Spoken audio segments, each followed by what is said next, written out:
Hello students, today we will read SST Part 1 Civics Chapter 4 Central Government. So students, आज हम आपके Civics subject से Chapter 4 केंद्र की सरकार पढ़ने वाले हैं. So look at this video and listen carefully. You have learned about state government in previous class and tell where is the legislative assembly of our state is situated and who is the member of legislative assembly of your area and are the government of छत्तीसगढ़'s order implement in Bhopal. बच्चों, आपने कक्षा 7वीं में राज्य सरकार के बारे में पढ़ा ही था. सो आपको यह पता होगा हमारे राज्य का विधानसभा भवन कहाँ पर स्थित है. सो एंड सेकंड है आपके क्षेत्र का विधायक कौन है, ये भी आपको पता होगा. सो आप ये बता सकते हैं कि क्या छत्तीसगढ़ सरकार का जो आदेश है वो भोपाल मीन्स जिसकी राजधानी जो है मध्य प्रदेश की क्या है राजधानी है, वहाँ पर लागू होगा. सो स्टूडेंट्स, आज हम इसी के बारे में डिस्कस करने वाले हैं.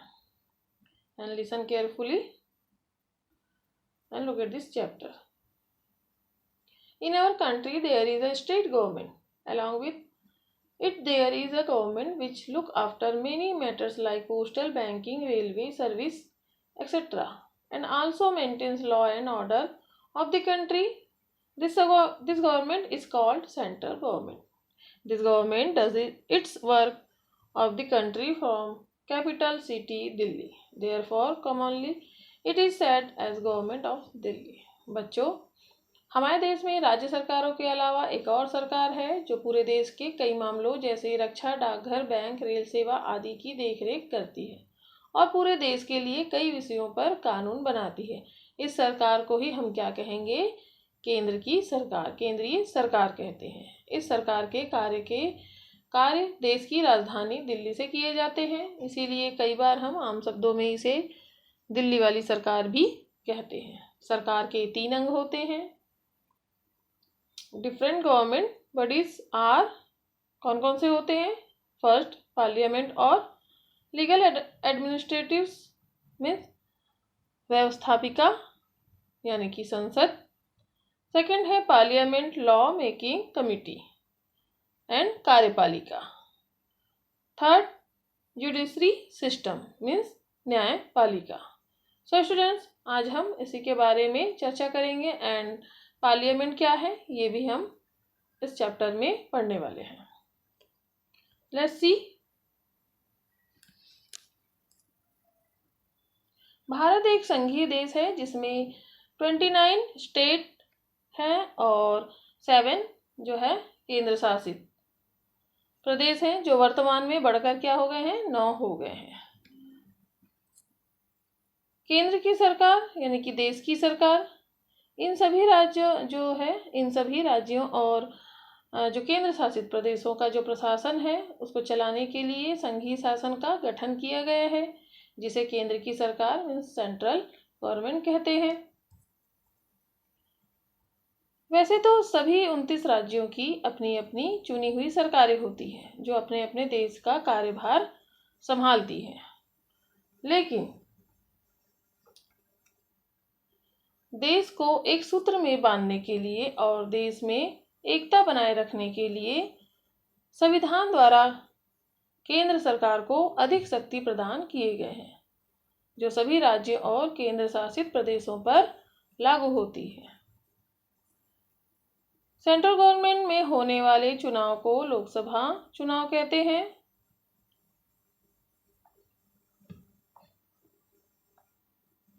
लोकसभा में 545 सदस्य होते हैं जो विभिन्न राज्यों से चुनकर आते हैं जिनका निर्वाचन 5 वर्ष के लिए होता है. केंद्र सरकार का काम पूरे देश में विकास व सुरक्षा एवं अंतर्राष्ट्रीय मामलों से जुड़ा होता है. केंद्र सरकार मीन्स देश की सरकार.